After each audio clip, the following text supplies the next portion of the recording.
할렐루야. 오늘 원래 우리 임성 교사님 설교하실 차례인데 이제 일부 예배 끝나고 바로 터키 단기 선교 가셔야 돼서 제가 말씀을 전하게 되었습니다. 오늘 출발하시는 거이지. 자, 오늘 말씀은 마지막 때 기름을 준비하라. 마지막 때 기름을 준비하라. 많이 들어보셨죠, 그죠? 마지막 때 기름을 준비하라 많이 들었고, 엊그저께 우리 또 대학부에서도 비슷한 본문으로 말씀을 나눴고, 우리가 이제 큐티를 하는데 요한계시록을 하고 있습니다. 그렇지, 요한계시록을 하고 있는데 요한계시록에서도 지금 계속해서 마지막 때다, 마지막 때에 환란이 있다, 이제 이런 이야기를 하고 있습니다. 자, 마태복음 24장 32절부터 33절 한번 교독하도록 하겠습니다. 무화과 나무에서 교훈을 배워라. 가지가 연하여지고 잎이 돋으면 너희는 여름이 가까운 줄을 안다. 이와 같이 너희도 이 모든 일을 보거든 인자가 문 앞에 가까이 온 줄을 알아라. 자, 인자가 문 앞에 가까이 온 줄을 알아라. 그러니까는 예수님이 다시 오시는 것을 알아라, 이런 뜻이에요. 그러니까 내가 다시 온다, 이렇게 말했다는 거죠. 그러니까 우리가 성경을 믿잖아요. 성경을 믿고 성경을 읽고 또 성경에서 은혜를 받고 계속 그렇게 하고 있는데 32절에 보면 무화과 나무에서 교훈을 배워라 그랬는데 잘 배우지 못할 때가 많은 것 같아요. 왜냐하면 성경을 읽는데 내식으로 읽을 때가 너무 많이 있다는 거죠. 특별히 이 시대를 살아가고 있는 우리들에게도 보면 시대를 분별해야 되는데, 시대를 분별하고 또 성경 말씀을 잘 봐야 되는데, 성경 말씀에서는 분명히 지금 시대가 바뀌고 있다, 그리고 인자가 지금 문 앞에 와 있다, 이렇게 얘기하고 있는 것 같은데 우리들은 그렇게 생각하고 있지 않고 각자 내가 해야 될 것들을 생각할 때가 많다는 거죠. 그래서 마태복음 24장에 보면은 노아의 때처럼 시집가고 장가가고 각자 자기 살 거 살고 있을 때 어떤 일이 벌어진다는 거예요? 홍수가 온다, 이렇게 얘기하고 있는데 너무 맞는 것 같습니다. 뭐 10년 전, 20년 전 생각해 보면 정말 그런 것 같지요. 정말 마지막 때라고 생각하지 않았는데 지금쯤 보면 훨씬 더 마지막 때가 온 것 같고 그렇습니다. 24장 다음에 이제 25장에 많은 그런 마지막 때에 대한 비유가 나오는데, 마지막 때 이런 걸 준비해라, 이런 얘기들이 나옵니다. 그래서 오늘은 그 말씀에 대해서 한번 나눴으면 좋겠는데, 그 열처녀 비유가 나와요. 거기에 열처녀 비유가 나오는데 거기에서 핵심은 뭐냐면은 기름을 준비하지 않았다, 이렇게 나오고, 그 다음에는 저기 달란트 비유가 나오잖아요. 달란트 비유에서는 우리가 알겠어요. 충성되지 않은, 작은 일에 충성하는 게 중요한데 자꾸 남의 거 비교하면서 또 하나님을, 주인을 오해하면서 살면 안 된다, 이렇게 알겠는데 왜 열처녀 비유에서는 기름을 준비하라고 했을까?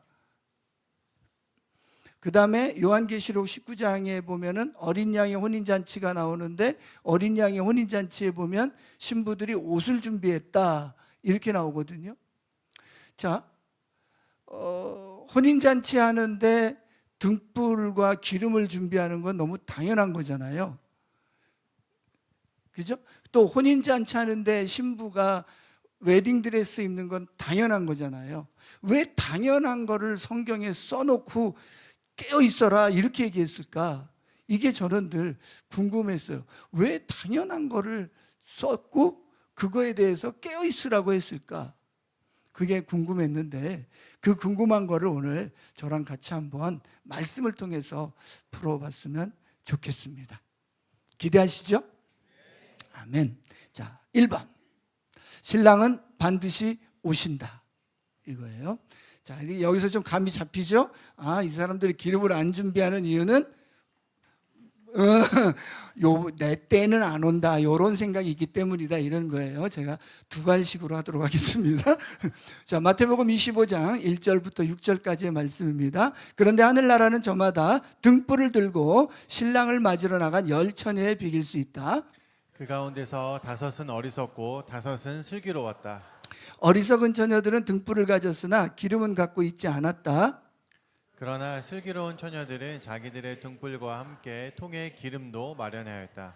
신랑이 늦어지니 처녀들은 모두 졸다가 잠이 들었다.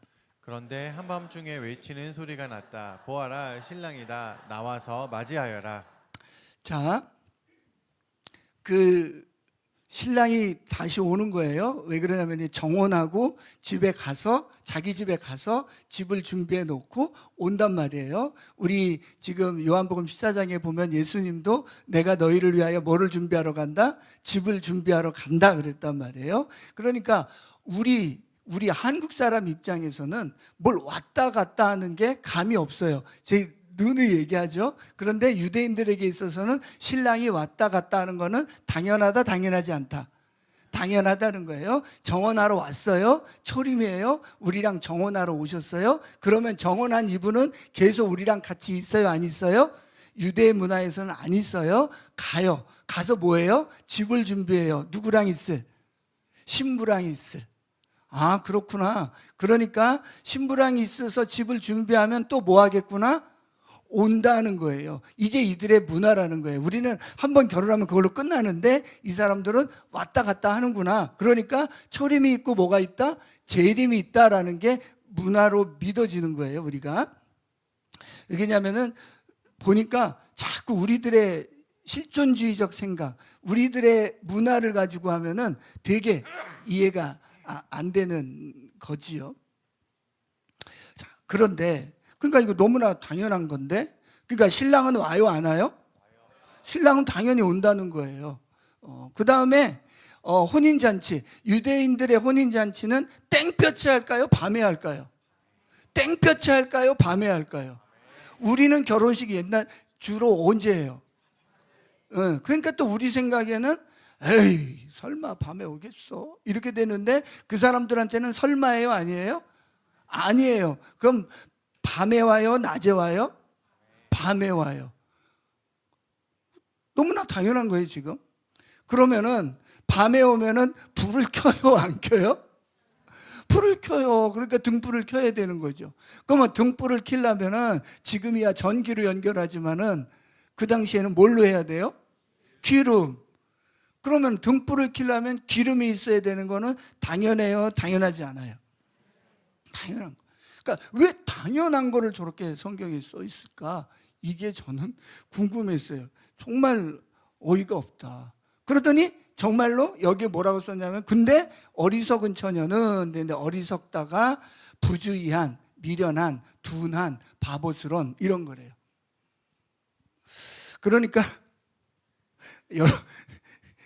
오해하시면 안 돼요. 여러분들한테 지금 하는 얘기가 아니고 누구한테 하는 얘기냐면 저한테 하는 소리, 저한테 하는 소리. 난 정말 어리석은 처녀 같다. 이런 생각을 하면서 이거를 제가 한 50번 정도 읽었어요. 이 25장 이 부분을. 그것도 하루에 한 번씩. 그러면서 왜 어리석지? 그러니까 어리석으면 안 되는데 어리석은 거예요. 이게 중요한 거예요. 이게 너무나 당연한데 어리석은 거. 근데 그게 뭐냐면 부주의한, 미련한, 둔한, 바보스러운 그런 사람들은 뭐를 안 했냐? 등불은 있대요. 뭐가 없대요? 기름이 없다.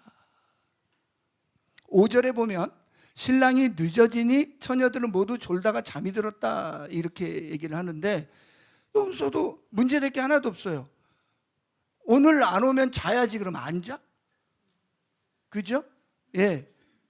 그러니까 그냥 처녀들은 모두 저는 그래서 슬기로운 처녀는 안 자고 어리석은 처녀만 잤나 보다. 그랬으면 좋겠다 해서 열심히 봤는데 그게 아니에요. 모두 잤어요. 이건 뭐냐면은 신랑이 생각보다 늦게 올 수 있다는 거예요, 지금. 그러니까 포인트는 뭐예요? 뭐가 있냐 없냐?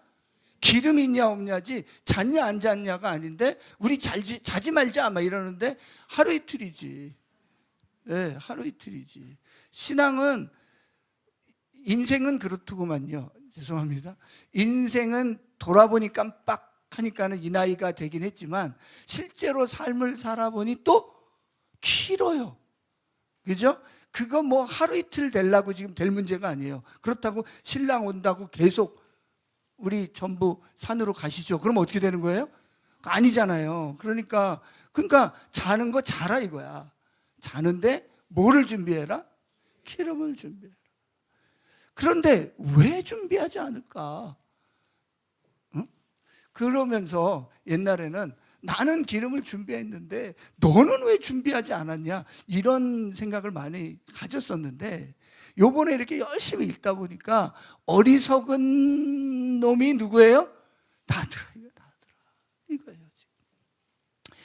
그러면 어리석은 사람은 준비하지 않았다. 지금 이 얘기를 하는 겁니다. 아멘이십니까? 네, 사탕을 준비했으면 먹는 거고 준비하지 못한 사람은 그 소리 들으면서 꼴깍 하는 거고. 할렐루야. 준비한 슬기로운 어머니들 축복합니다. 자, 그런데 그게 왜 그러냐면 아까도 우리 다 감을 잡았지만 늦게 올 것 같다, 안 올 것 같다, 내 자식 때쯤 올 것 같다, 다 무슨 생각? 자기 생각이 있는 거예요. 자기 생각이 있는데 이 자기 생각이 자기 생각인 줄 아는 게 잘못됐다는 거예요, 여러분. 내 안에는 내 생각은 옳은 게 있다 없다? 없다. 지금 난 좀 옳은 거 있는데 하면서 표정을 지으시는 분이 있는데, 예, 내 안에서 올라오는 생각은 선한 게 없어. 예, 이게 중요해요. 증거되도록 하겠습니다. 자, 누가복음 12장입니다. 저는 참 이 본문에서 은혜를 많이 받아요. 이 본문은 여러 가지 주제로 설교할 수 있는 본문이에요. 그리고 그들에게 비유를 하나 말씀하셨다. 어떤 부자가 밭에서 많은 소출을 거두었다. 그래서 그는 속으로 내 소출을 쌓아둘 곳이 없으니 어떻게 할까 하고 궁리하였다. 그는 혼자 말하였다. 저 혼자 말하였다가 뭐예요? 생각했대요. 자기 생각. 보니까 신앙생활에서 망할 거냐 말 거냐의 두 가지 갈래길이 있는데 혼자 자기가 말하는 게 있고요. 그 다음에 20절에 보면은 주님이 말씀하시는 게 있어요. 자, 내가 말하는 것과 주님이 말씀하시는 거 있어요. 그럼 무슨 말을 들어야 되죠? 그렇죠. 주님이 하시는 말씀을 들어야 돼요. 그러니까 내가 생각하는 게 기특한 생각이 있을 수 있는데 그것도 아닐 수 있다는 것을 보자는 거예요. 이렇게 해야겠다. 내 곡간을 헐고서 더 크게 짓고 내 곡식과 물건들을 다 거기에다가 쌓아두겠다. 그리고 내 영혼에게 말하겠다. 영혼아, 여러 해 동안 쓸 많은 물건을 쌓아두었으니 너는 마음 놓고 먹고 마시고 즐겨라. 너는 마음 놓고 먹고 마시고 뭐해라? 즐겨라. 그러나 하나님께서 말씀하셨다. 어리석은 사람아, 오늘 밤에 내 영혼을 내게서 도로 찾을 것이다. 그러면 내가 장만한 것들이 누구의 것이 되겠느냐? 자기를 위해서는 재물을 쌓아두면서도 하나님에 대해서는 부여하지 못한 사람은 이와 같다. 그러니까 헌금을 많이 해야 된다. 이런 재물과 헌금에 관한 설교로 할 수 있는 본문이에요. 그죠? 아, 그렇구나. 내가 일용할 양식 빼고 나머지는 다 헌금해야겠구나 하는 본문도 이 본문이기는 해요. 그렇지만 여기서 포인트로 잡고 싶은 본문은 19절이에요. 이래야겠구나 해갖고 잘 모아갖고 너는 마음 놓고 먹고 마시고 즐기기를 원하는 게 요즘 세대라는 거예요. 이 시대가 이거를 얘기하고 있다는 거예요. 편안함과 안정감과 눈에 보이는 것과 이런 것들을 뭐에 놓으라는 거예요? 다 세팅해 놓으라는 거예요. 저거 세팅하다 보니까 시간이 없어. 뭐 할 시간이 없어요? 기름 준비할 시간이 없어. 그리고는 개구리가 그 물속에 살살 삶아서 죽듯이 자기 죽는지 모르고 뭐 한다고요?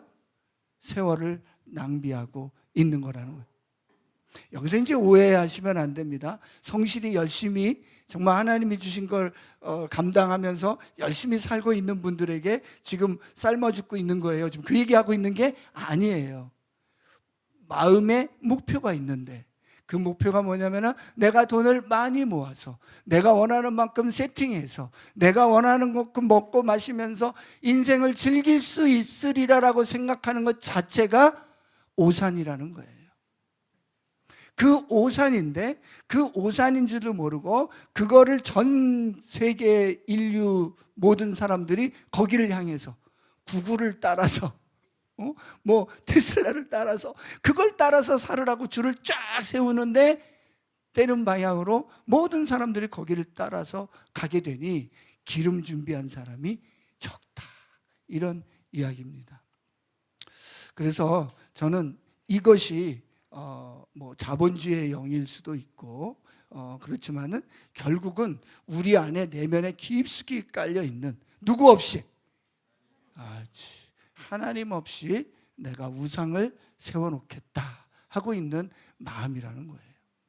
그렇기 때문에 그것이 요즘 한국 사회에서는 철밥통 직업, 그것만을 하면 된다. 너는 모여도 된다. 이 약을 먹더라도 철밥통 직업을 위해서는 공부해야 된다. 뭐 이렇게 하고 있는 사회. 이게 모든 게 지금 그렇게 돌아가고 있는 것. 이것이 보여지고 있습니다. 자, 그래서 인생을 낭비하지 말고 인생을 진짜 하나님께 투자하는 오늘 이 시간이 되길 제 이름으로 축원합니다. 두 번째, 기름을 준비하라. 그러니까 어떻게 해야 돼요? 기름을 준비해야지. 이제 준비하고 싶은 마음이 막 들었어요. 그죠? 예, 열심히 직장 생활하고 열심히 돈 벌고 뭐 하여튼 내가 맡은 일을 하는 게 문제되는 게 아니에요. 포인트는 그분이 오시기 때문에 기름을 준비하는 게 포인트예요. 자, 기름을 어떻게 준비하는지 봅시다. 그때에 그 처녀들이 모두 일어나서 제 등불을 손질하였다. 미련한 처녀들이 슬기로운 처녀들에게 말하기를 우리 등불이 꺼져가니 너희의 기름을 좀 나누어 다오 하였다. 그러나 슬기로운 처녀들이 대답하였다.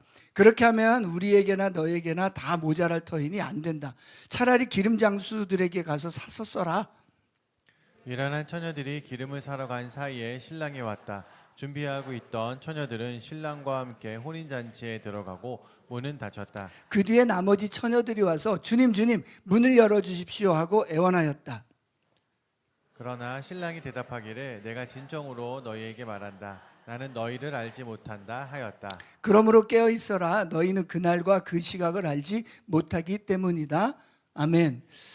이제 이걸 읽다 보면은 뭐 사람마다 다르겠지만 미련한 처녀랑 동일시 하시는 분이 있고 슬기로운 처녀랑 동일시 하시는 분이 있는데 미련한 처녀 입장에서 보면 되게 이제 서운한 생각이 들어요. 등불도 켜고 뭐 나도 나름 기다렸는데 단지 뭐만 조금 없을 뿐이야? 기름 조금 없는데 말이지. 슬기로운 처녀라고 하는데 되게 쌀쌀맞죠, 그죠? 나 이번에 더 되게 쌀쌀맞죠. 좀 기름 좀 나눠주면 같이 쓰자니까는 우리 것도 모자라. 너 가서 사. 이렇게 돼 있는 거예요 지금. 쌀쌀맞아. 그 기름 야 더러워서 안 쓴다. 막 이러게 진짜. 그리고 우리 한국에서는 기름 사서 쓰니까 뭐 별 문제가 없어요. 그러니까 지금 우리 컬처로 생각하면은 말도 안 되는 얘기에다가 그럼 내가 뭐 기름 사러 갔지 뭐 딴 데 갔어? 그죠? 기름 사러 갔는데 갔다 왔더니 지들끼리 쏙 들어와 문도 닫혔어. 그래갖고 주님 했더니 열려 안 열려요? 그래서 몇 번 불러야 돼요? 3번. 그래서 주여 이게 3번 해야 되는데 2번 하니까 안 열리지. 주여 삼창이 여기서 나 할렐루야.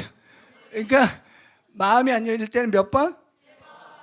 한 번에도 막 열리면 상관없는데 열렸으니까 상관없는데 안 열리면 3번 하면 어쨌든 문도 안 열어줘, 그죠? 자, 문 안 열어준 것도 좋아. 문을 또 두드렸더니 말도 해. 뭐라 그래? 난 모른다. 이렇게 돼 있어. 야, 그러면서 13절에 그러므로 깨어 있어라 이렇게 나오니 잠을 잘 수가 있냐고요 지금. 아까 분명히 자라고 그러더니 이젠 이렇게 협박해놓고 어떻게 자? 이렇게 돼 있는 게 지금 저는 이 본문이라고 보여진다는 거예요. 그렇다면 뭐냐는 거예요. 신랑은 분명히 와요. 그죠? 신랑이 분명히 오는데 그러면은 7절에 보면 뭐 해야 된다고요? 등불을 켜야 된다는 거예요. 왜 등불을 켜냐면은 등불을 켜야 캄캄하면 몰라요. 등불을 켜야 이게 신랑인지 아닌지 알 수가 있는 거예요. 이분인지 아닌지 알 수가 있는 거예요. 그러면 그 등불을 켜려면 뭐가 있어야 돼요? 기름이 있어야 되는데 도대체 그 기름이 뭐길래? 응? 기름이 뭐길래? 그리고 어떻게 준비해야 하길래 그러냐는 거지요. 그리고 또 하나 오늘에 사는 우리들의 입장에서 보면 왜 또 주님 오신다는 게 기름 타령이냐 이거죠. 그래서 구약과 신약이 연결이 돼야 되는데 이 기름을 타령하는 데가 있는데 거기가 어디냐면 구약의 제사장이 기름을 준비합니다. 그러니까 구약의 제사장, 우리를 뭐라 그랬어요? 왕 같은 제사장. 그러면 제사장이 준비해야 되는 게 있는데 제사장이 준비해야 되는 게 뭐라고요? 기름. 우리는 뭐라고요? 왕 같은 제사장. 또 하나가 누구라고요? 예수님은 뭐라고요? 대제사장. 자, 그러니까 예수님이 대제사장이니까 예수님이 기름 준비했겠네요. 맞죠? 준비하셨어요. 그 다음에 진짜 제사장, 우리 그 구약에 나오는 제사장들 기름 준비했겠네요. 그럼 우리 제사장이라며. 지금 벌써 제사장이라고 요즘 우리한테 하이라이트 되는 거 벌써 몇 달째 제사장이니까 우리 뭐 해야 돼요? 기름 준비해야 돼. 아, 그렇구나. 기름 타령은 여기에서 나오는 얘기구나. 뭐 여러 가지를 준비할 수 있는데 기름이 여기에 나오는구나. 이게 여러분들에게 쫙 입력되시기를 주의 이름으로 축원합니다. 기름은 살 수가 없어요. 왜 살 수가 없는지 일단 출애굽기 27장 20절 21절. 너는 이스라엘 자손에게 명하여 올리브를 찧어서 짜낸 깨끗한 기름을 가져다가 등불을 켜게 하되 그 등불은 늘 켜두어라. 아론과 그의 아들들은 그것을 회막 안에 증거궤 앞에 쳐놓은 휘장 밖에 켜두어서 저녁부터 아침까지 주 앞에서 꺼지지 않도록 보살펴야 한다. 이것은 이스라엘 자손이 대대로 길이 지켜야 할 규례이다. 이것은 이스라엘 자손이 대대로 길이 지켜야 할 규례인데 뭐냐면은 밤낮으로 등불이 켜 있어야 된대요. 어디예요? 성소예요. 밤낮으로 성소에 불이 켜 있어야 돼.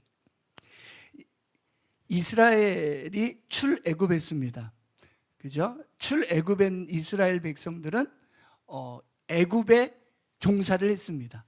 그러니까 종교 문화는 애굽의 종교 문화였어요. 그렇기 때문에 이스라엘 백성들을 광야에 데리고 나와서 무슨 문화를 가르치는 거예요? 하나님 문화를 가르치는 거예요. 그런데 우리 하나님이 이스라엘 백성들, 그 당시 이스라엘 백성들이 글씨를 알 수가 없으므로 뭐를 했냐면은 시청각 교육을 한 거예요. 시청각 교육. 눈으로 보여주는 거예요. 눈으로 보여주는 거. 하나님의 임재는 하면 불을 비추는 거예요. 이렇게 되는 거예요. 하나님의 우리의 죄를 대속하는 거는 하면은 양 꽉 잡는 거예요. 이게 보여주는. 하나님의 말씀은 떡이라고 그랬으면은 떡상 딱 보여주는 거예요. 그럼 이제 이스라엘 다 제사장이 뭐 하는 거야? 자, 이스라엘 백성들이 우리 온 열방의 뭡니까? 제사장이에요. 자, 그러니까 제사장, 진짜 제사장이 제사장을 준비하는 것을 보면서 이스라엘 백성도 자기들이 제사장이니까 아, 나도 뭘 준비해야겠구나? 기름을 준비하고 등불을 켜놔야겠구나. 이걸 보게 하는 거죠. 그래서 구약의 이스라엘 백성들이 제사장이 등불과 이거를 준비하는 거를 신약 백성인 우리가 보고 신약 교회인 우리가 보고 신부인 우리가 보고 또 뭐를 준비해야겠구나? 기름을 준비해야겠구나. 왜? 등불을 켜야 되니까. 왜 등불을 켜? 그분을 맞이해야 되니까. 자, 그러면은 그분을 맞이하고 싶은 마음이 있는 사람은 뭘 준비해요? 기름. 누구처럼? 제사장처럼. 할렐루야. 그죠? 또 누구처럼? 예수님처럼. 자, 결혼은 다이다이가 좋습니까? 차이나야 좋습니까? 그죠? 예, 우리 개천에서 용났다 뭐했다 등등등등 하는데 멜로드라마 드라마 딱 보면은 다 그렇게 하면 나중에 문제가 심하단 말이에요. 그러니까 뭐가 좋아요? 예, 다이다이가 좋은 거예요. 이게 뭐냐? 예수님은 기름 엄청 준비했는데 우리는 없어. 갖고 만나면은 무슨 관계가 되겠냐는 거예요. 우리가 예수님을 누구로 생각할 것이냐. 오늘 그 예수님이 하이라이트 되기를 주의 이름으로 축원합니다. 자, 기름을 준비해야 되는데 기름 짜는 거 좀 봅시다. 저기서 보면 짜서 빠서 이렇게 되어 있는데 올리브를 어떻게 떼요? 저 맷돌 틀에다가 짜서. 우리 옛날에 맷돌 요만한 건데 여기 보세요. 유대인들 지금 어마무시하죠 지금. 저걸로 뭐를? 올리브를 짜서. 다음 그림 보시면 더 리얼하죠? 완전히 빠서.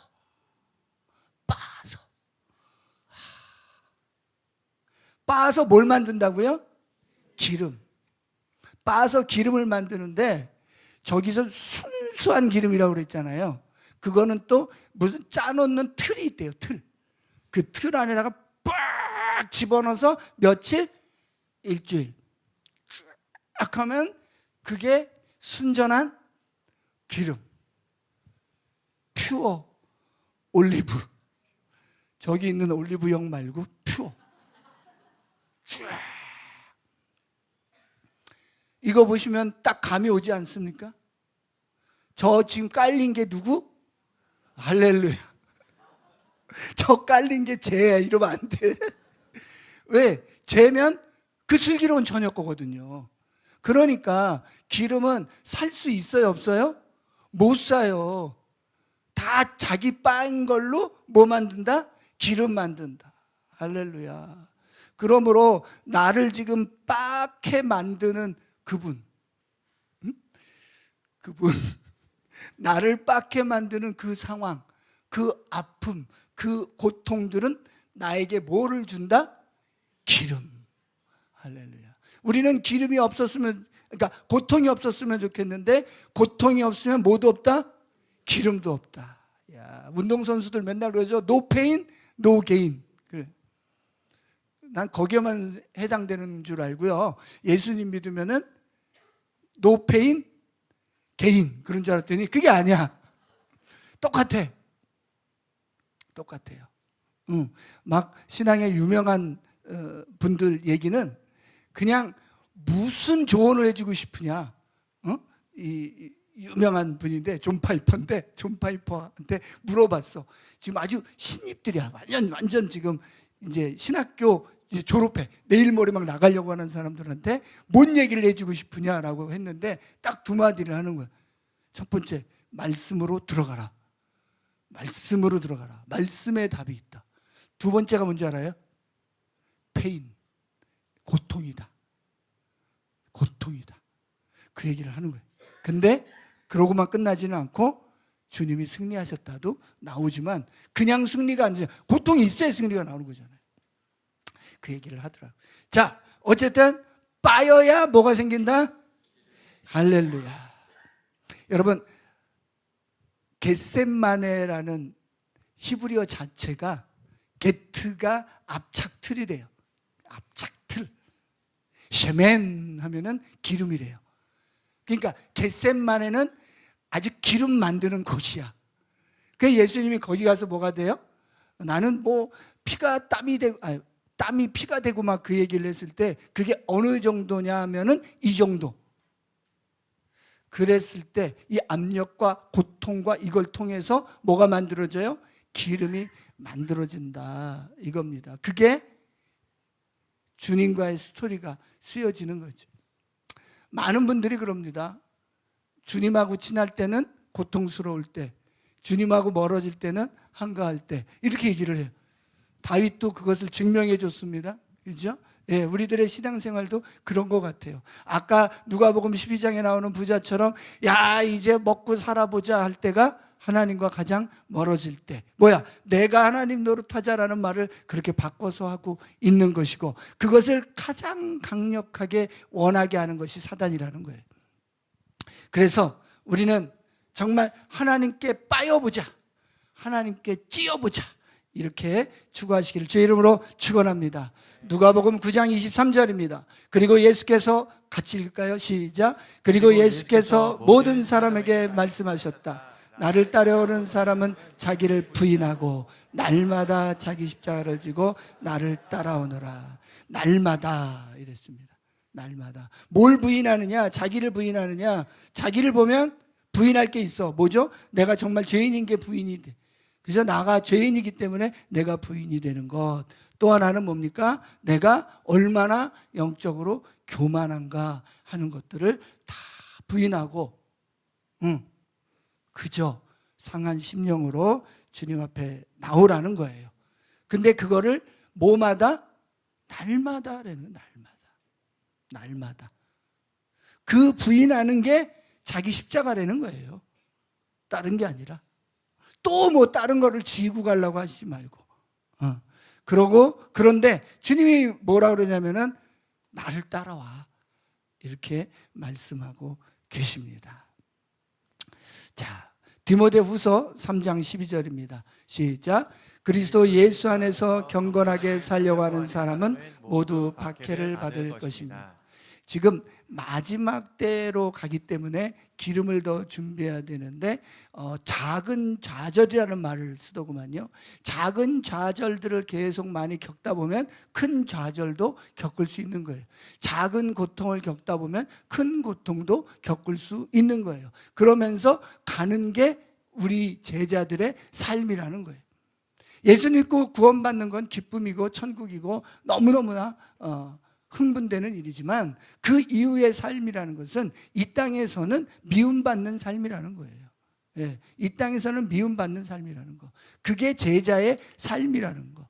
그렇기 때문에 우리들의 삶에는 막 밖에는 막 누구야 꽃길만 걷자 이러는데 꽃길이 아니라는 거예요. 서양 사람들은 장밋빛 길 걷자 이러는데 장밋빛 길이 아니라는 거예요. 그런데 누구랑 가는 길이냐? 주님과 함께 가는 길이라는 거예요.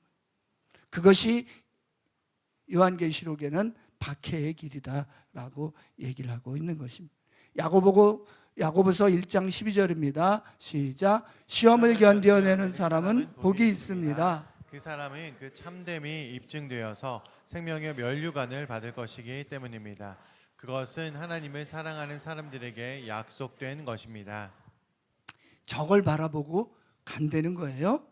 자, 계시록 2장 10절 서머나 교회에게 이렇게 얘기합니다. 시작. 내가 장차 받을 고난을 두려워하지 말아라. 보아라, 악마가 너희를 시험하여 넘어뜨리려고 너희 가운데서 몇 사람을 감옥에다 집어 넣으려고 한다. 너희는 열흘 동안 환난을 당할 것이다. 죽도록 충성하여라. 그리하면 내가 생명의 면류관을 너에게 주겠다. 자, 그러니까 우리가 이런 말씀을 계속 듣는 게 매우 중요하다는 생각이 들었어요. 왜 그러냐면 내가 장차 앞으로 고난을 받을 것인데 두려워하지 말라. 환난을 당하는데 열흘 동안 당할 것이고, 그 환난을 당하는 동안에 그런 내용들이 뭐냐면은 누구는 감옥에도 가고 누구는 죽고 막 그럴 것이어서 그러므로 너희들이 시험에 빠질 수 있다. 이렇게 얘기하고 있는 것을 우리가 듣는 것은 매우 중요하다라는 거예요. 왜 그러냐면 그러지 않을 거야 라고 하다가 시험을 당하는 거하고 그럴 거야, 올 거야 이런 거 있잖아요. 제가 제일 무서워하는 치과에 갔는데 죽도록 아플 거야 막 이랬는데 끝났다. 일어나세요. 그럼 얼마나 좋아. 그죠? 일어나세요. 수고했어요. 그동안엔 관리 잘하셨는데 이러면 얼마나 좋아. 그렇지만 안 아플 거야 했다가 찡 막 이렇게 되는, 아주 생 난리를 치는 거랑 똑같다는 거예요. 사실 그래서 성경에서 뭐라고 써 있냐면 두려워하지 말라 이렇게 써 있는데, 정말 깨어있지 않다라는 말의 뜻은 뭐냐면은 환난이 있을 거를 생각하지 않는 것, 아니한 생각 뭐 이런 거라고 생각이 들어요. 왜 그러냐면은 두려워하지 말라라는 것은 뭐냐면은 그것이 와도 괜찮다라고 누가 말씀하고 계세요? 예수님이 말씀하시는 거예요. 하늘에 나는 새도 주관하시는 예수님이 말씀하고 계시는데 우리는 두려운 거지. 왜 그러냐면 그게 아직 안 닥쳤으니까. 할렐루야. 그렇기 때문에 우리가 해야 될 거는 충성이라는 거예요. 충성. 그러면 뭘 준다는 거예요? 면류관을 준다. 서머나 교회. 다음 빌라델피아 교회 3장 8절 시작. 나는 내 행위를 안다. 보아라 내가 내 앞에 문을 하나 열어두었는데 아무도 그것을 닫을 수 없다. 내가 힘은 적으나 내 말을 지키며 내 이름을 모른다고 하지 않았다. 여기서 저는 살짝 행위를 하이라이트하고 싶은 거예요. 행위를 이제 다음 얘기랑 연결시킬 거니까 행위를. 우리 안에 또 이런 게 있잖아요. 뭐 행위는 별로 중요하지 않아 뭐 이렇게 얘기를 하는데 그렇죠. 구원받는 데는 별로 중요하지 않아요. 왜냐면은 뭐 우리가 뭘 잘해야 그게 잘한 게 아니기 때문에, 그리고 그것이 구원에 이르는 길이 아니기 때문에. 그러나 예수님을 믿은 나로서 인생을 살아가면서 시험과 환난이 온다라는 것은, 시험과 환난은 다 뭐하라고 오는 거냐면은 예수님을 부인하라고 오라는 거거든요. 예수님을 부인하라. 그런데 너는 힘은 적어, 능력은 없어, 아무것도 없어. 그런데 뭐를 하지 않았어? 예수님의 이름을 모른다고 하지 않았어. 여러분, 마지막 때가 되면, 혼인잔치가 되면 제일 중요한 거는 신랑입니다. 예수님을 믿는다라는 것에서는 신랑이 하이라이트입니다. 오늘 설교가 끝났는데 여러분 안에 신랑, 여러분 안에 예수님 한마디만 떠오른다면은 우리 주님이 성공하신 겁니다. 왜냐하면 지금 그렇기 때문에 너가 빌라델피아 교회야, 너가 하면 다 문 열어줄 거야가 뭐냐면은 그 빌라델피아 교회는 키를 갖고 있었다는 건데, 그 키가 뭐냐면은 예수 그리스도라는 키를 갖고 있었다는 겁니다. 그렇기 때문에 내 인생의 키가 예수 그리스도인가? 이게 여러분들의 질문이 되길 바랍니다. 그러니까 지금 사단은 예수 그리스도라는 것만 빼고 다 줄게 이러는 거고요.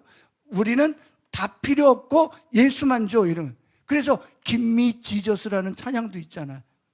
그 보면, 그 찬양에 보면은 너 다 가져, 당신 다 갖고 난 다 필요 없고 누구만 줘? 예수님만 줘 그러는데, 그게 저는 공허한 외침인 줄 알았는데 마지막 때를 견뎌낼 수 있는 키는 예수 그리스도밖에 없습니다. 그렇기 때문에 그 뼈를 깎는 이 고통의 시간을 통해서 예수 그리스도가 내 삶에서 하이라이트가 된다면, 내 삶의 고통, 내 삶의 실수, 내 삶의 실패, 내 삶의 수치 뭐 많이 있겠죠. 그죠? 뭐 우리가 잘났겠어요. 그러니까 수없이 많은 것들이 있는데 그것 때문에 창피하고 힘들어하며 나나나 할 것이 아니라, 와, 그 덕분에 예수님이 중요한 게 하이라이트 됐으면 끝이라는 거예요. 그래서 그 예수님을 붙잡고 이제는 요 예수님 부인해라고 하는 그 순간에 나는 다 없어도 예수님은 부인 못해, 요거 했다는 겁니다. 할렐루야. 그러면 예수님이 뭐라 그래요? 네가 내 이름을 부인하지 않았으므로 나도 너를 부인하지 않겠다. 언제? 마지막 심판 때. 이렇게 얘기하고 있는 거예요. 여러분, 우리 안에 그 어떤 변호인들도 힘을 못 써. 예수님만이 우리의 변호자인 줄 믿습니다. 믿음이라는 게 뭐냐 했더니 그거예요. 예수님을 믿는 믿음. 자, 그런데 박해가 있고 힘든데 어떻게 이겨내냐는 거예요. 그게 데살로니가전서 5장 16절에서 18절에 답이 써 있어요. 시작. 항상 기뻐하십시오. 끊임없이 기도하십시오. 모든 일에 감사하십시오. 이것이 그리스도 예수 안에서 여러분에게 바라시니 하나님의 뜻입니다. 자, 고난이 있고 고통이 있는데 그거를 그냥 기쁘다고 해, 그냥 기도해, 감사해가 아니라, 내가 기뻐할 수 있는 이유가 있고요, 기도할 수 있는 이유가 있고요, 감사할 수 있는 이유가 있어요. 그게 뭐냐면은 하나님이 계시다는 거예요. 이게 하나님의 뜻이라는 거예요. 너를 향한 뜻이라는 거예요. 너의 상황이 아니라 너는 뭘 해야 되는 거냐면 너는 기뻐해야 된다는 거예요. 너는 기도해야 된다는 거예요. 너는 감사해야 된다는 거예요. 왜 그러냐면 하나님이 주권자시니까. 야, 하늘에 나는 새도 내가 관여하는데 지금 이 상황이 그냥 널브러진 상황인 줄 아느냐? 내가 모르고 있는 상황인 줄 아느냐? 내가 너를 버리겠느냐? 지금 그렇게 말씀하시는 거예요. 하나님의 계획이 있다. 그 에베소서 1장 3절 보면 찬송하리로다. 하나님이 계획을 창세전에 계획하셨다. 저는 마음이 무너질 때가 있습니다. 저는 힘들 때가 있습니다. 요즘은 찬송하리로다. 그 말씀으로 일어나요. 왜냐하면 하나님이 계획하셨다는 거예요. 누구를? 나를. 누구를? 여러분들을. 여러분들의 한 분 한 분들의 상황과 환경 속에서 하나님은 다 알고 계시고 그 상황을 인도하시는 주권자시라는 겁니다. 그렇기 때문에 나는 기뻐할 수 있는 거예요. 왜냐하면 이 문제가 있는데 이 문제를 해결하실 분이 계시니까 기쁜 거예요. 그리고 그분의 뜻은 뭐예요? 나보고 기뻐하라고 그랬으니까. 할렐루야. 그러니까 기도하라는 거예요. 기도라는 게 뭐예요? 비나이다가 아니라 뭐래요? 왜 이런데요? 어쩐데요? 이렇게 얘기하는 거예요. 그러니 감사할 수 있죠. 왜? 내가 기도할 수 있게 해줘서 감사합니다. 이 문제에 뒤집어지지 않아서 감사합니다. 네, 예수님의 이름이 있어서 감사합니다. 예수님의 이름을 부르짖게 하시니 감사합니다. 더 놀라운 사실은 그게 내 뜻이야. 됐지. 나는 다 할 수 있어. 하나님이 말씀하십니다. 그리고 이 고난과 환난은 거기서 끝나지 않고 어린 양의 혼인 잔치로 간다는 거예요. 우리가 어디로 가는지를 모르니까 헤매는데 우리 그래도 요한계시록 읽어보니까 막 황금빛 거리에 거기 나오는 황금빛, 그죠? 아스팔트가 아니라 황금빛. 할렐루야. 그래서 승리하신다는 것을 바라보면서 이 기름을 짜기를 주 이름으로 축원합니다. 그러면 기름은 준비됐는데 기름으로 끝나지 않고 또 하나가 준비해야 돼. 의복을 준비하라. 자, 계시록 19장 6절부터 8절입니다. 또 나는 큰 무리의 음성과 같기도 하고 큰 물소리와 같기도 하고 우렁찬 천둥 소리와 같기도 한 소리를 들었습니다. 할렐루야. 주 우리 하나님 전능하신 분께서 왕권을 잡으셨다. 기뻐하고 즐거워하며 하나님께 영광을 돌리자. 어린 양의 혼인날이 이르렀다. 그의 신부는 단장을 끝냈다. 신부에게 빛나고 깨끗한 모시옷을 입게 하셨다. 이 모시옷은 성도들의 의로운 행위다. 자, 여기서 보면 혼인잔치가 있는데 우리 주님은 끝났어요. 우리 주님은 뭐 하셨죠? 지금 흰말을 타고 오셔갖고 전쟁에서 다 적들을 물리치고 적그리스도를 없애고 이제 신랑으로서 다 준비가 됐다는 거예요. 그런데 신랑만 혼자 딱 준비되면 되는 것이 아니라 누가 준비가 돼야 되는데 신부도 준비돼야 되는데 신부도 단장을 끝났다는 거예요. 근데 그 신부의 옷이 하얗더라 이렇게 되어 있는 거죠. 왜 옷 얘기를 했을까? 왜 옷 얘기를 했을까? 이제 여러분들 답을 아시죠? 왜 옷 얘기를 했죠? 출애굽기에 나오니까. 그렇죠? 자, 27장 20절 21절에는 뭘 준비했어요? 제사장이? 기름. 그러면은 28장 1절에는 그거 다음에 바로 이어서 28장 1절. 저기 옛날에는 장절이 없었잖아요. 그러니까 기름 준비했어요. 그 다음에 뭐 준비해요? 옷 준비하는 거예요. 한번 읽어볼까요? 너는 이스라엘 자손 가운데서 너의 형 아론과 그의 아들 나답과 아비우와 엘라살과 이다말을 불러내서 나를 섬기는 제사장 일을 맡겨라. 너는 너희 형 아론이 입을 영화롭고 아름답게 보이는 거룩한 예복을 만들어라. 내가 슬기로운 생각으로 가득 채워준, 이게 성령 충만한 사람들, 모든 재주 있는 사람들을 불러다가 나를 섬길 아론이 제사장이 되어서 입을 예복을 만들라고 하여라. 그들이 만들어야 할 예복은 이러하니 곧 가슴바지와 에봇과 겉옷과 줄무늬 속옷과 관과 띠이다. 이렇게 그들은 너희 형 아론과 그의 아들에게 거룩한 예복을 만들어 주어서 나를 섬기는 제사장 일을 맡게 하여야 한다. 5절 시작. 에봇을 만드는 이들은 금실과 청색실과 자수색, 홍색실과 가늘게꽃 모시실을 써서 에봇을 만들어야 한다. 참, 옛날에는 이런 거 읽을 때 그런가 보다 이랬는데 이번에 다시 보면서 뭔 옷이 이렇게 복잡하고 광야에서 무슨 금실, 청색실, 자주실, 홍색실 막 이래갖고 우리 그림에 보면은 막 이렇게 쫙 입은 거잖아요. 그걸 보여준다는 거예요. 그걸 왜 보여주냐면은 이스라엘 백성들이 볼 때, 야, 제사장 하나 만들기 더럽게 힘드네. 이거를 느끼게 하려는 거예요, 지금. 그러므로 우리들이 제사장이라며요. 이스라엘 백성들. 야, 우리도 제사장 노릇하기 더럽게 힘들겠다. 신약 시대를 사는 우리가 또 그걸 보면서 정말 힘든 거네. 이거를 알라는 겁니다. 그러면서 저 옷은 요한계시록에 나오는 옷이랑 똑같죠? 누구의 옷? 예수님이 이렇게 쫙 입은 옷. 그래갖고 이렇게 쫙 걸어갈 때 나타난 옷이랑 똑같다는 거예요. 그래서 뭡니까? 5절에 보면 금, 신성, 청색, 천국, 자주색, 왕컷, 홍색, 구속, 모시, 거룩 이래가지고 완전히 이 예수님을 지금 표현하고 있다는 것입니다. 저렇게 예수님이 옷을 단장하고 계신데 우리는 어떻게 할 것이냐, 지금 이 얘기를 하고 있는 것입니다. 그래서 뭐를 준비하고? 기름을 준비하고 또 뭘 준비해야 돼요? 옷을 준비하는 건데 그 옷이 어떤 옷이냐? 거룩한 옷이라는 거예요. 그래서 이 신약에 보면 사도 베드로나 이런 분들이 바오로나 이런 사람, 바오로는 캐톨릭에서 하는 말이고 바울은 뭐라 그러냐면은 누구든지 그리스도 합하기 위하여 침례를 받은 자는 그리스도로 옷을 입었느니라. 자꾸 뭘 입는다는 얘기가 나와요. 예수로 새 옷을 입으라 이런 얘기가 나오거든요. 그러니까 왜 옷을 입으라는 말을 자꾸 썼을까 했더니 우리를 뭘로 상정하는 거예요? 지금 제사장으로 상정했기 때문에 옷을 입어라 그러면은 딱 알아듣는 거죠. 그 시대. 계시록 7장 14절입니다. 시작. 내가 장로님께서 잘 알고 계십니다 하고 대답하였더니 그는 나에게 이렇게 말하였습니다. 이 사람들은 큰 환난을 겪어낸 사람들입니다. 그들은 어린 양이 흘리신 피에 자기들의 두루마리를 빨아서 희게 하였습니다. 아멘.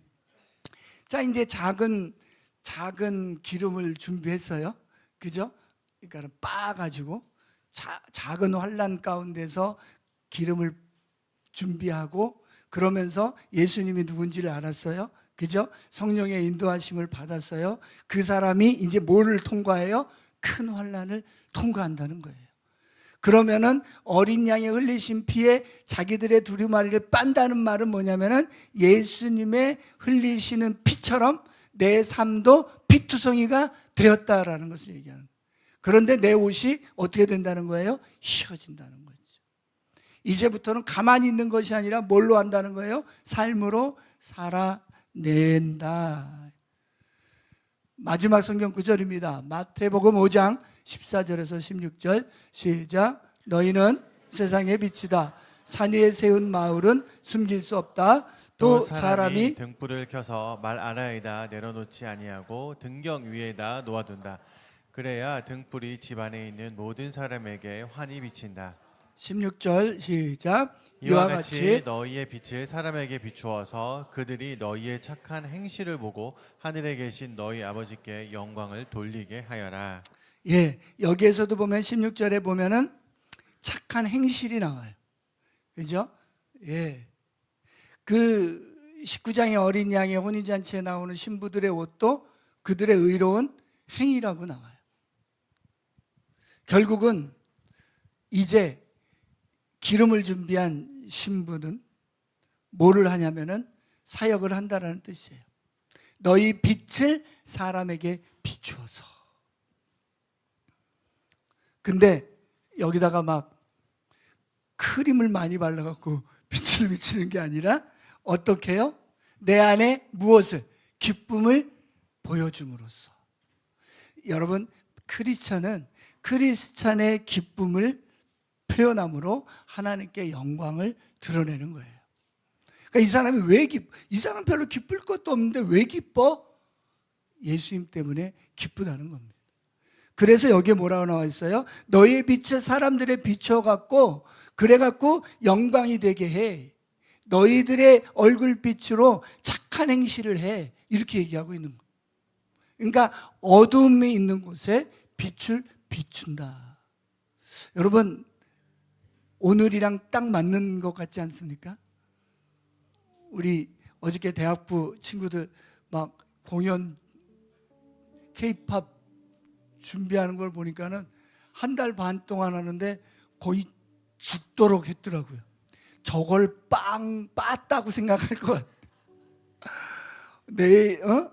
와, 한두 곡도 아니고 그냥 대충 몇 개 하고 가도 되거든요. 거기 사람들은 잘 몰라요. 하나만 해도 막 대단한데 저렇게 완벽하게 그거를 다 준비하려고 그랬으니 얼마나 빻았을까. 내가 뭐 이렇게 하려고 단기 가려고 한 건 아니었을 텐데. 나 되게 많이 그런 생각을 했을 것 같아. 내가 무슨 뭐 연예인이야 막 이런 생각. 매일같이 막 부러지고 막 힘들고 그랬을 것 같아. 그런데 그러면서 내 안에 뭐가 만들어지기 시작하는 거예요? 기름이 만들어지지. 그러다 보니까 내 안에서 뭐가 발생이 되냐면은 빛이 발생을 하는. 여러분, 그 큰 땅, 뚜르기에 그 큰 땅이 어둠의 땅이라는 거잖아요. 그 어둠의 땅에 빛을 비추러 가야 되는 일이 오늘 일어나게 되었다는 것입니다. 저는 그 움직임 자체가 이미 하나님께 영광이라고 생각이 듭니다. 하나님은 이미 다 받으셨고, 그리고 하나님은 참새도 개입하고 계시기 때문에 그곳에 있는 어떤 참새를 만나게 할 줄로 믿습니다.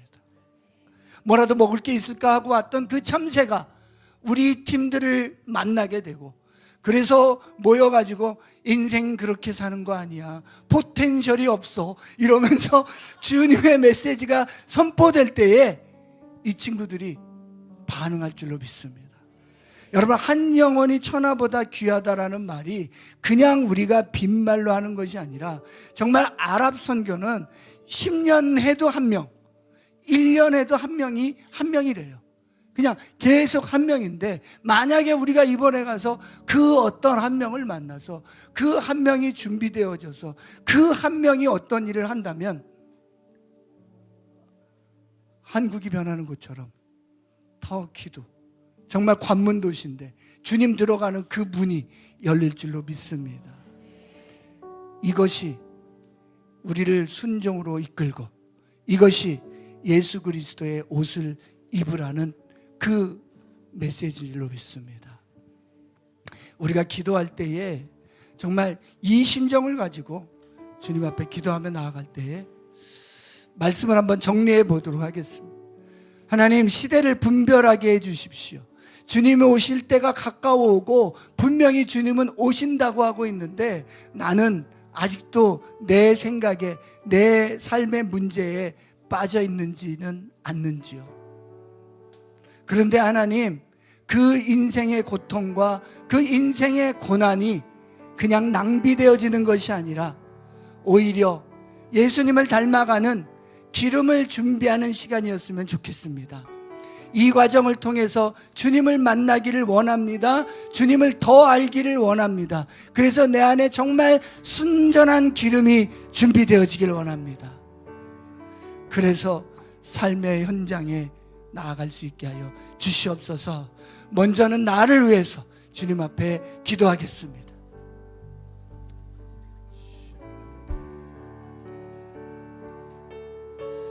시대를 분별하게 하여 주십시오.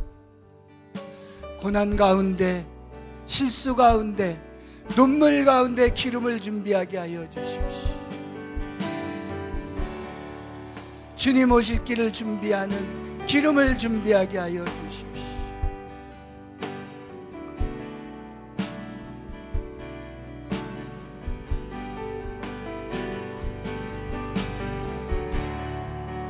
계속해서 기도할 때 하나님, 오늘 우리 단기 선교팀을 터키로 보냅니다. 하나님, 그들이 준비한 그 기름이, 그들과 함께 하시는 성령 하나님께서 아버지 하나님 터키 땅 가운데 빛으로 임하여 주시옵소서. 우리 선교사님과 지흥전도사님과 모든 우리 식구들을 기억하여 주시고 이들이 그곳에서 하나가 될 뿐만 아니라 그곳에서 빛으로 역사하게 하여 주시옵소서. 주님의 통로가 되게 하여 주시옵소서. 어둠은 물러갈지어다. 빛이 임할지어다.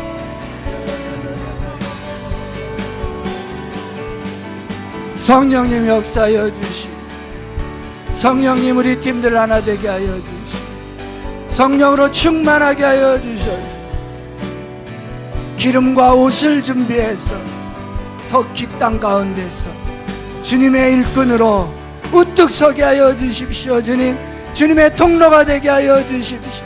기쁨의 통로가 되게 하여 주십시오. 빛이 있을지어다. 빛이 있을지어다. 한 영혼을 찾게 하여 주십시오. 주님이 예비한 한 영혼을 만나게 하여 주십시오. 방해하는 세력들을 다 묶어주시고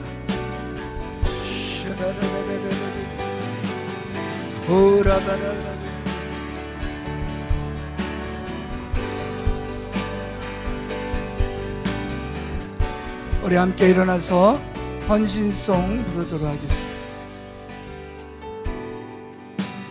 주를 기다립니다.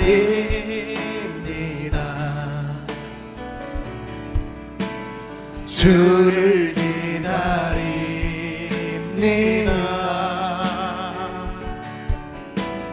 어제도 오늘도 주님 생각에 하루를 보냅니다. 하루를 보내 주를 기다립니다.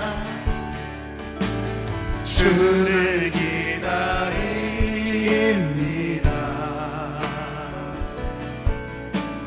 주를 기다립니다.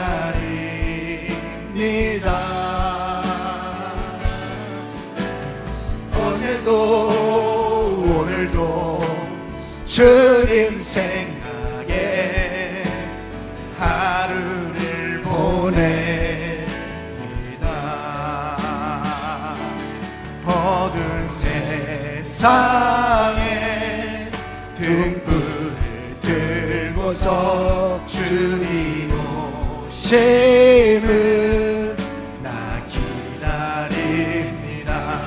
나의 이름을 주님 부르실 때 광명한 그곳 들어가겠네. 주님 다시 오실 때 주님 다시 오실 때 나를 안아주시리. 나를 안아주시리.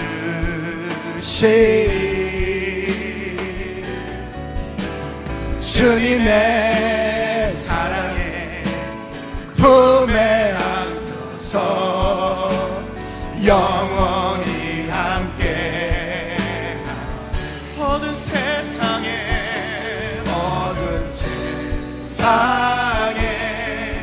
등불을 들고서 주님 오심을 나 기다립니다.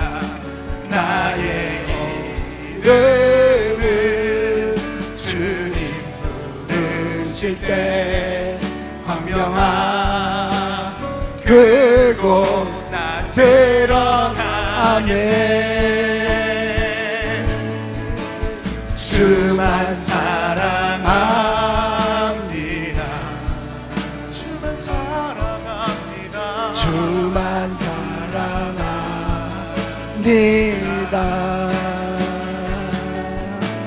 세상의 모든 것 헛된 것이 아멘.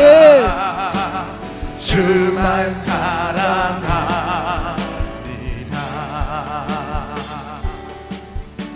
주님 사랑합니다. 주만 사랑합니다. 우리 주님께서는 우리를 위하여 겟세마네 동산과 십자가를 통과하시며 그 하늘 보좌를 버리고 우리를 위하여 죽으시고 지금도 중보하고 기다리고 계십니다. 하나님, 오늘 말씀을 통하여서 우리 안에 기름을 준비하며 예수 그리스도로 옷을 입으며 예수님을 기다리는 그 기다리는 마음이 우리 안에 부어지게 하여 주시옵소서. 그래서 예수님만이 나의 길이요 진리요 생명이라고 고백하는 우리 모두 되게 하여 주시고, 특별히 우리 터키 단기팀 기억하여 주시고, 주님께서 장중에 붙잡아 주시고 그 터키 땅 가운데서 하나님의 통로로 깨끗하게 써주시며 빛으로 역사하게 하여 주시옵소서.